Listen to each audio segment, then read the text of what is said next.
I knew he was going to pull something. The air had shifted the moment Julian Halverson started strutting around the office like a frat boy who just got handed the keys to daddy's Porsche. But I didn't expect this. At exactly 9:00 a.m., he summoned me to the glass conference room like I was some assistant who'd spilled his cold brew. The entire floor could see in, of course. That was the point. He wanted witnesses. He sat at the head of the long table like it was a throne, his overpriced watch catching the light just so. Next to him sat a smug little HR manager with a clipboard and nervous smile. I hadn't even sat down before Julian slid a thick folder toward me like he was serving me court papers. "You've served your purpose," he said, eyes locked on mine. "Time for younger minds to carry the torch." Younger minds. Cute. He was talking about my invention, my biotech framework, the same one I built in my garage before his family even bought their first stake. The one now rebranded and shined up like a debutante at a Wall Street cotillion, ready to be paraded in front of investors for IPO. I flipped open the folder. The HR language was so manufactured it made my teeth hurt. Realignment of strategy, natural inflection point, transition package. I offered Julian a small, tired smile and reached for the pen. "If we're doing this," I said, "let's do it properly." Before I go further, if you've made it this far and haven't hit the subscribe button, now's a good time.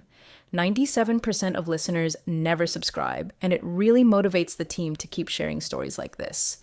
A quick like or sub helps way more than you think.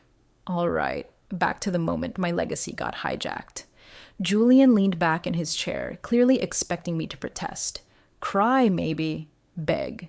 The HR woman was watching me like she expected an emotional meltdown, like I'd throw the folder across the room and demand justice. But I didn't. I signed it. Carefully. Silently. Right next to the spot labeled Voluntary Separation. I capped the pen, closed the folder, and looked him straight in the eye. "Congratulations," I said softly. "You finally got your name on something." He didn't flinch, just smirked like he'd won a game of chess against a half-asleep grandparent. As I stood up to leave, he said, "We'll be issuing a press release today. You'll be credited as an early contributor." Not founder, not inventor, contributor. I almost laughed. I stepped into the hallway, the entire floor avoiding eye contact like I'd just been diagnosed with something contagious. But I wasn't humiliated. Not even angry, because Julian Halverson had no idea what I'd buried in the original license agreement 15 years ago. He didn't know about Clause 27F. He didn't know that firing me wasn't just stupid, it was the first domino in a cascade that would swallow everything he thought he'd inherited. He thought I was just another stepping stone on his way to becoming the next biotech golden boy. He thought I was gone, but he hadn't even started losing yet. 15 years ago, I was working out of a tiny lab carved into the back half of a failing warehouse in Cincinnati. No trust fund, no strategic partners, just caffeine, bad wiring, and a biotech breakthrough that shouldn't have come from someone like me. The framework I developed, real-time cellular response mapping, wasn't supposed to be possible for another decade. But there it was. Sitting in Petri dishes and handwritten notebooks, held together with sheer willpower and duct tape. When Malcolm Halverson approached me, he was all charm and capital. "You build, we scale," he said, standing in the shadow of my centrifuge like he understood what any of it did. I was skeptical, but broke, and tired, and I thought maybe, just maybe, a partnership would give me space to keep inventing without having to pitch VCs with PowerPoint decks and empty promises. But I didn't trust him. Not fully. I trusted the lawyers I hired behind his back even more. Instead of taking the obvious route, big declarations, board seats, splashy founder credits, I buried my ownership where they'd never see it coming. A licensing agreement? Yes, but wrapped inside a custodial trust, tied to continuous moral use stipulations that no one in their right mind would expect to matter. Clause 27F didn't just state ownership, it made it conditional. It required annual founder reports, ethical attribution, and usage disclosures tied to the spirit of the invention, not just its function. It was, essentially, a trap designed for arrogance. The clause only activated if they got greedy, lazy, or both. And guess what happened? The Halversons scaled all right, bought the lab, rebranded the project, started pitching it to foreign investors like they'd grown it in a family tree. I let them. I let Malcolm talk over me in board meetings, let his son do puff piece interviews where he took credit for ideas I'd written on cocktail napkins.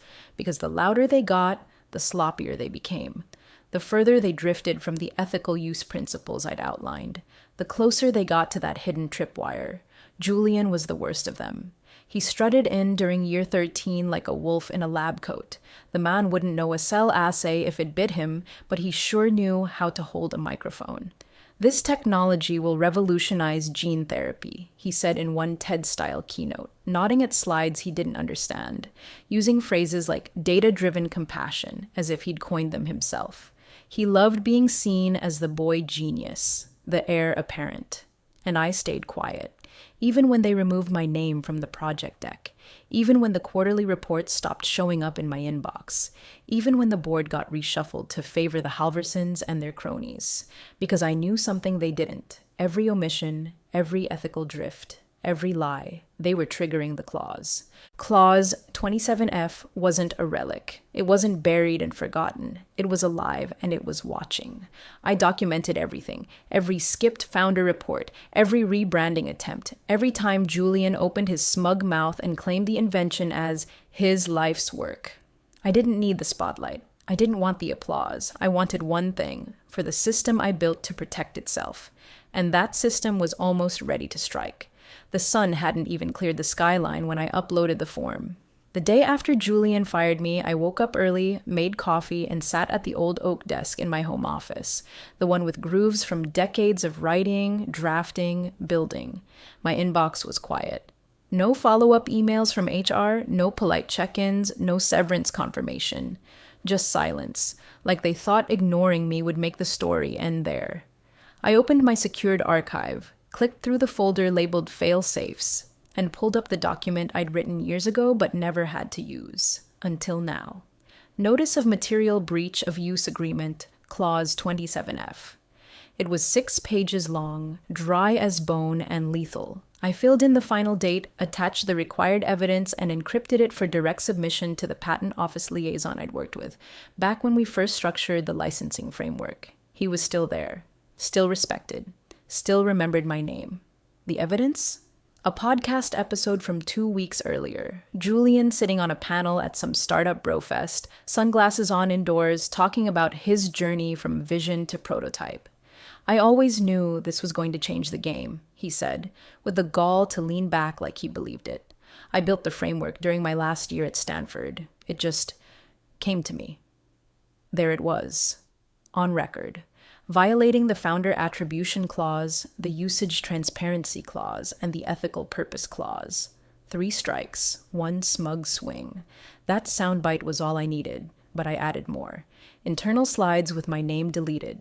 Emails where I was marked as former contributor, investor decks with his name stamped over tech I'd authored. I didn't need to explain. The clause was automatic. Once triggered, it revoked all license rights, retroactively. The Halversons didn't just lose usage, they lost history. The patent snapped back to me, legally, cleanly, and with federal teeth behind it. I didn't tell anyone. No fanfare, no press release, just clicked, send, and waited. The funny thing about systems like this, slow justice, quiet safeguards, is they don't need rage, just readiness. You don't scream when it's time to pull the lever. You just breathe. By the time I closed my laptop, the document had landed, time-stamped, verified, irrevocable. The same lawyers who once begged me to modernize the clause structure were now watching it move like a guillotine through everything they thought they'd locked down. And as for Julian, he was probably still in bed, dreaming about IPO day, picturing himself in glossy magazines as the next biotech visionary. He had no idea his kingdom was already starting to rot beneath him. He thought I walked away defeated. What he didn't realize was I didn't walk away. I pulled the trigger. I didn't even need to check the news. The first ping came from an old colleague in Prague, one of the good ones who still believed in ethics over spin. "Did you see this?" he messaged, with a screenshot attached. It was a formal notice from our European distributor, effective immediately. Shipment 331A suspended. Exclusive license revoked pending audit per stipulation, clause 27F. Cold. Surgical. The kind of corporate language that makes lawyers drop their coffee and investors start pacing. 2 hours later, another came in, from Tokyo this time. Our Japanese partner froze 3 ongoing trials. Then Vancouver halted onboarding for the pilot program they'd spent 9 months ramping up for. The wording was the same across the board. Clinical partnerships paused, export rights, pending verification, distribution, subject to owner approval. Owner. Not Halverson Biotech, not Julian Halverson, just owner. Julian had no idea what was happening yet, but the dominoes were already crashing in sequence. Around 8:12 a.m., the executive group chat lit up. Normally reserved for stage celebrations and vacuous "we're a family" posts, it suddenly exploded in panic. Julian. Who the hell filed a revocation notice? Is this a prank? Why are our partners freezing us out? No one answered. Because everyone, every board member, every director, even the senior compliance guy who once mocked my old school documentation style, was too busy reading the legal memo I'd attached anonymously to the investor brief. 31 pages, footnoted, sourced, and notarized, complete with timestamps, podcast transcripts, and the clause itself, highlighted in red. Clause 27F. Immediate revocation of licensing privileges upon breach of moral use stipulation, including but not limited to misattribution, failure of founder reporting, and ethical misalignment in commercialization. The memo didn't just name Julian. It traced every deviation from the clause over the last 3 years, every silent erasure, every inflated claim, every deleted report. It wasn't just a revocation, it was a forensic autopsy. Julian sent 3 more frantic messages. This is a joke. Someone say something. Why is my dashboard locked? Who did this? Still nothing. The silence in that chat room probably screamed louder than any reply ever could, because they all knew. Maybe not the full story, not yet, but they felt the ground shift. And worse, they realized there was no bottom to it. I poured another cup of coffee, watched the sunrise through my kitchen window, same house, same desk, same routine. But out there, the castle was crumbling, quietly, elegantly. No bombs, no fire, just contracts and consequences doing what they were designed to do. Julian thought he'd inherited a dynasty. He didn't realize the land under his feet was leased, and I just tore up the ground rights. No screaming, no confrontation, just a castle, slowly swallowing itself from the inside out. He called just after 9. No assistant, no legal buffer. Just Malcolm Halverson, CEO of Halverson Biotech, patriarch of the Golden Boy Dynasty, sounding suddenly very small on the other end of the line. I thought we had an understanding, he said, his voice calm but brittle, like he was holding a glass sculpture and watching it crack in his hands. We did, I said, leaning back in my chair.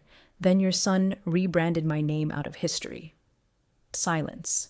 I could hear his breathing shift, that telltale pause people make when they realize their legacy is slipping through their fingers, and there's no one left to blame but blood. I didn't gloat, didn't raise my voice. I wasn't angry anymore, not in that moment, just done. Done being polite, done being erased. He cleared his throat. Tell me what you want. I let the quiet stretch, just long enough for it to sting. A clean exit, I said finally. You keep the Halverson name, the board, the building, the little ego tower your son's been climbing. Then I pulled up the file on my screen. 1 click, 1 document. I reclaim my license, fully, without dispute. That's generous. I could hear him shift in his chair, could almost see him rubbing his forehead, trying to find an angle that no longer existed. The truth was, there wasn't one. His son had already detonated the clause. The system I'd built didn't care about regret. It cared about rules. I hit send. You should check your inbox, I said. He didn't reply for several seconds. When he finally did, his voice was flatter, resigned. You had this ready. For years. I wasn't bluffing. The revocation certificate had been reviewed, signed, notarized, and authenticated before sunrise. It was irreversible. Federal databases had already been updated. The patent no longer belonged to Halverson Biotech in any capacity, not partially, not in spirit, not even as a footnote. He tried one more time. We could negotiate a new structure. I almost laughed. You want to structure ethics? After erasing a founder and faking lineage, "This will destroy the IPO," he muttered, mostly to himself. "Then you shouldn't have built it on stolen ground." I wasn't cruel. I didn't hang up with a dramatic line. I let him sit in the silence of his own making with the digital weight of that certificate now sitting in his inbox, stamped, verified, irrevocable. That's what people like Malcolm never understood. They thought winning meant being loudest, richest, most visible. But the truth is, real power doesn't scream. It files quietly. It signs slowly. And when the time comes, it doesn't ask. It revokes. The emergency session was held behind closed doors, but I didn't need to be there to know how it unfolded. The signs were already bleeding through the cracks, stockholders pulling out, PR firms on radio silence, and whispers traveling faster than press releases ever could. Malcolm chaired the meeting, pale and sunken, his usual executive swagger carved down to raw survival mode. The lights in the boardroom burned too bright for how little control they had left. He looked around the table, flanked by senior counsel and the head of investor relations, all of them flipping through binders that suddenly meant nothing. Julian was nowhere to be found. Word was he was on the phone with 3 banks trying to unfreeze operating accounts, begging them to disregard the change in licensing authority. But that's not how Clause 27F worked. There was no undo button, no appeals. Once the revocation was triggered and verified, the patent, their golden goose, their entire valuation engine, slid out from under them like a pulled rug. The lead compliance officer, usually smug and bored in meetings like these, looked visibly rattled. "We're dead in the water," he said under his breath. "Licensing is revoked in every major jurisdiction. Canada, Japan, EU, the audit trail is clean." Clean because I kept it that way. They'd built the entire IPO forecast around my tech.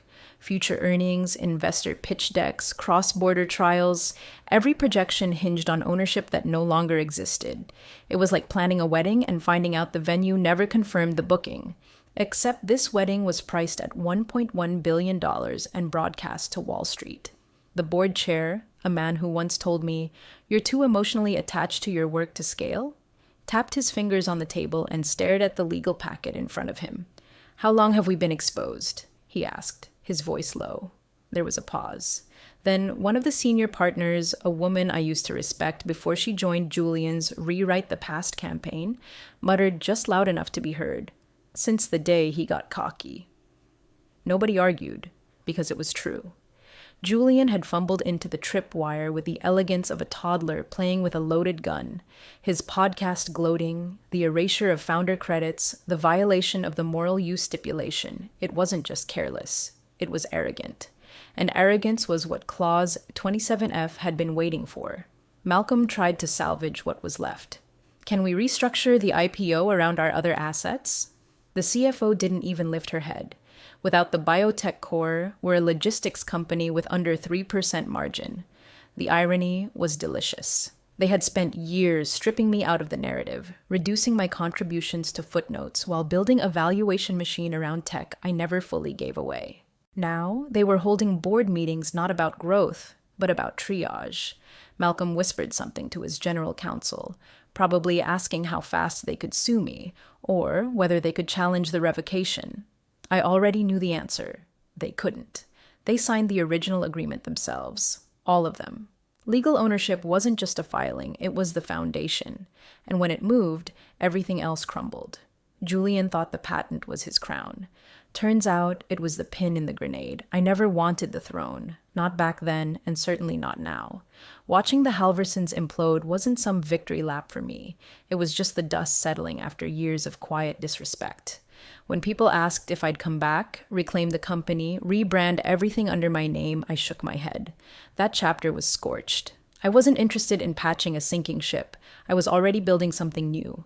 While Julian was busy throwing tantrums in legal rooms and Malcolm was scrambling to pacify investors, I was in talks with a research collective based out of Portland.